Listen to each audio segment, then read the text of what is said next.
புதிய தலைமுறையின் விரைவு செய்திகளுக்கு வரவேற்கிறோம். தமிழகம், இந்தியா, சர்வதேச வணிகம், விளையாட்டு போன்றவற்றில் முக்கிய நிகழ்வுகளை பார்க்கிறோம். முதலில் தமிழகத்தின் முக்கிய செய்திகளை பார்க்கலாம்.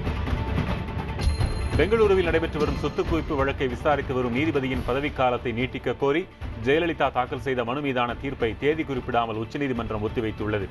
இவ்வழக்கில் கர்நாடக அரசு தரப்பு சார்பில் ஆஜரான வழக்கறிஞர் வாகன்பதி நீதிபதி பதவிக்காலத்தை நீட்டிக்க எதிர்ப்பு தெரிவித்தார். வரைவு வாக்காளர் பட்டியல் அக்டோபர் 1ஆம் தேதி வெளியிடப்படும் என தமிழக தலைமை தேர்தல் அதிகாரி பிரவீன்குமார் தெரிவித்துள்ளார். சென்னையில் செய்தியாளர்களிடம் பேசிய அவர், வரைவு வாக்காளர் பட்டியலில் விடுபட்ட நபர்கள் அக்டோபர் 1ஆம் தேதி முதல் 31ஆம் தேதி வரை தங்களது பெயரை வாக்காளர் பட்டியலில் சேர்க்க விண்ணப்பிக்கலாம் என்று கூறினார். திருச்சியில் நாளை நடைபெறும் மாநாட்டில் குஜராத் முதலமைச்சர் நரேந்திர மோடி பங்கேற்பதையொட்டி 4000 காவல்துறையினர் குவிக்கப்பட்டுள்ளனர். 36 கேமராக்கள் மற்றும் ஆளில்லா விமானம் மூலமாக கண்காணிக்க திட்டமிடப்பட்டுள்ளது. மாநாட்டில் பங்கேற்கும் தொண்டர்கள் செல்போன் கொண்டுவர தடை விதிக்கப்பட்டுள்ளது. சென்னை மருத்துவர் சுப்பையா கொலை வழக்கில் குற்றம் சாட்டப்பட்டுள்ள சென்னை உயர்நீதிமன்ற வழக்கறிஞர் பைசல் மற்றும் அவரது சகோதரர் போரிஸ் ஆகியோர் சைதாப்பேட்டை குற்றவியல் நடுவர் நீதிமன்றத்தில் சரணடைந்தனர். அவர்களை அக்டோபர் 9ஆம் தேதி வரை காவலில் வைக்குமாறு நீதிபதி உத்தரவிட்டார். கொலை செய்த கூலிப்படையை தேட 4 தனிப்படை அமைக்கப்பட்டுள்ளது. இலங்கை கடற்படையால் சிறைப்பிடிக்கப்பட்ட 41 மீனவர்களை விடுவிக்க மன்னார் நீதிமன்றம் உத்தரவிட்டுள்ளது. அவர்கள் 2 நாட்களில் ஊர் திரும்புவார்கள் என்று எதிர்பார்க்கப்படுகிறது. அவர்களது 10 விசைப்படகுகளை விடுவிப்பது தொடர்பான வழக்கு விசாரணை டிசம்பர் மாதம் 11ஆம் தேதி நடைபெறும் என அறிவிக்கப்பட்டுள்ளது. முதலமைச்சர் ஜெயலலிதாவுக்கு எதிரான அவதூறு வழக்கில் ஆஜராகாததை அடுத்து தேமுதிக தலைவர் விஜயகாந்துக்கு ஜாமீனோடு கூடிய பிடி வாரண்ட் பிறப்பித்து விழுப்புரம் மாவட்ட நீதிமன்றம் உத்தரவிட்டுள்ளது. இதற்கான உத்தரவை பிறப்பித்த நீதிபதி கிருஷ்ணமூர்த்தி, அடுத்த மாதம் 7ஆம் தேதி விஜயகாந்த் நேரில் ஆஜராக வேண்டும் என்று தெரிவித்தார்.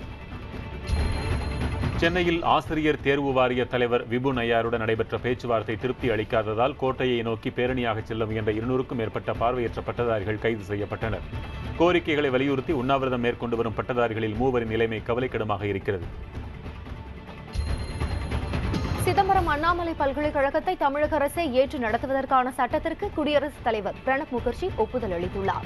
இதற்கான ஒப்புதல் கடந்த 23ஆம் தேதி அளிக்கப்பட்டுள்ள நிலையில் தமிழக அரசின் அரசிதழில் நேற்று அது வெளியிடப்பட்டது.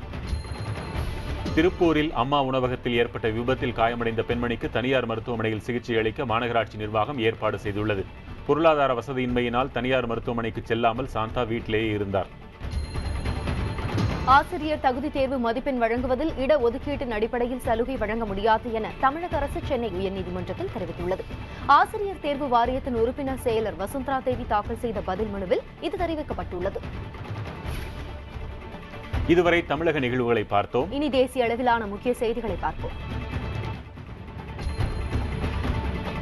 ஐநா சபை பொதுக்கூட்டத்தில் பங்கேற்பதற்காக பிரதமர் மன்மோகன் சிங் நியூயார்க் புறப்பட்டு சென்றார். பயணத்திற்கு முன்பு அவர் வெளியிட்டுள்ள அறிக்கையில் அமெரிக்காவில் பாகிஸ்தான் பிரதமர் நவாஸ் ஷெரீப்பை சந்தித்து பேச இருப்பதை உறுதிப்படுத்தியுள்ளார்.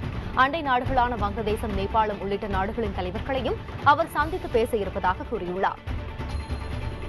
பெட்ரோல் விலை குறைக்கப்படும் என்று பெட்ரோலிய அமைச்சர் வீரப்ப மொய்லி தெரிவித்துள்ளார். பெங்களூருவில் செய்தியாளர்களிடம் பேசிய போது இதை தெரிவித்த அவர், சாமானிய மக்களுக்கு நிவாரணம் கிடைக்கும் வகையில் பெட்ரோல் விலை குறைக்கப்படும் என்று தான் நம்புவதாக தெரிவித்தார். 7வது ஊதிய குழுவை அமைத்து பிரதமர் மன்மோகன் சிங் உத்தரவிட்டுள்ளார். நிதியமைச்சர் ப. சிதம்பரம் சார்பில் வெளியிடப்பட்டுள்ள செய்திக்குறிப்பில் 7வது ஊதிய குழுவுக்கு பிரதமர் ஒப்புதல் வழங்கியுள்ளதாக தெரிவிக்கப்பட்டுள்ளது.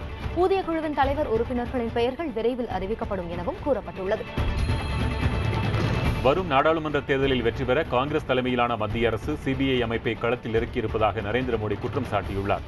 மத்திய பிரதேச தலைநகர் போபாலில் நடைபெற்ற பொதுக்கூட்டத்தில் பேசிய அவர், பாரதிய ஜனதா கட்சியை தோற்கடிக்கும் சக்தியை காங்கிரஸ் கட்சி இழந்துவிட்டதாக தெரிவித்துள்ளார்.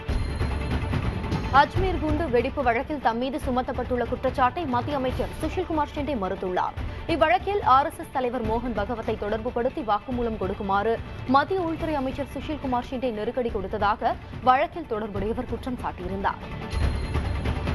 குற்ற வழக்குகளில் தண்டனை பெறும் MP, MLAக்கள் தகுதி இழப்பதை தடுக்கும் வகையிலான அவசர சட்டத்தை ரத்து செய்ய கோரி வழக்கறிஞர் ML சர்மா என்பவர் உச்சநீதிமன்றத்தில் மனு தாக்கல் செய்துள்ளார். இம்மனுவில் உச்சநீதிமன்ற உத்தரவை செயலிழக்க செய்யும் வகையில் மத்திய அரசு செயல்படுவதாக அவர் குற்றம் சாட்டியிருக்கிறார். பாலியல் வழக்கில் கைது செய்யப்பட்டு சிறையில் அடைக்கப்பட்டுள்ள ஆன்மீக குரு அசாராமின் பெண் உதவியாளர் ஷில்பி ஜோத்பூர் காவல்துறையினரிடம் சரணடைந்துள்ளார். அவரிடம் அசாராமின் செயல்பாடுகள் குறித்து போலீசார் தீவிர விசாரணை மேற்கொண்டு வருகின்றனர். இதில் புதிய தகவல்கள் கிடைக்கும் என தெரிகிறது. ஷில்பி அசாராம் கைதானதும் மாயமானார். நிலக்கரி சுரங்க ஊழல் வழக்கு விசாரணையின் போது நீதிமன்றத்தில் கோபத்தை வெளிப்படுத்தியதற்காக மத்திய அரசு தலைமை வழக்கறிஞர் ஜி.இ. வாகன்பதி மன்னிப்பு கேட்டார். இந்த விசாரணையின் போது கோபமடைந்த மத்திய அரசு வழக்கறிஞர் வாகன்பதி அனைத்தையும் நினைவில் வைத்துக் கொள்வது மிகவும் கடினம் என்றும் மன அழுத்தம் ஏற்படுவதாகவும் தெரிவித்திருந்தார். டெல்லி மருத்துவ மாணவி பாலியல் வழக்கில் 4 குற்றவாளிகளின் தூக்கு தண்டனையை உறுதிப்படுத்துவதற்கான விசாரணை அக்டோபர் 1ஆம் தேதிக்கு ஒத்திவைக்கப்பட்டுள்ளது. டெல்லி உயர்நீதிமன்றத்தில் நடைபெற்ற விசாரணையின் போது வழக்கு தொடர்பான ஆவணங்களை குற்றவாளிகளின் தரப்பு வழக்கறிஞர்களுக்கு 2 நாட்களுக்குள் தர உத்தரவு பிறப்பிக்கப்பட்டது. இந்தியாவில் கல்வித்தரம் குறைந்து வருவது வருத்தம் தருவதாக குடியரசுத் தலைவர் பிரணப் முகர்ஜி தெரிவித்துள்ளார். புதுவை மத்திய பல்கலைக்கழகத்தின் 23ஆம் பட்டமளிப்பு விழாவில் பேசிய அவர், உலகத்தர பல்கலைக்கழகங்களின் வரிசையில் இந்தியாவிலிருந்து ஒரு பல்கலைக்கழகம் கூட இடம்பெறவில்லை என்பது வேதனையளிக்கும் விஷயம் என்றார்.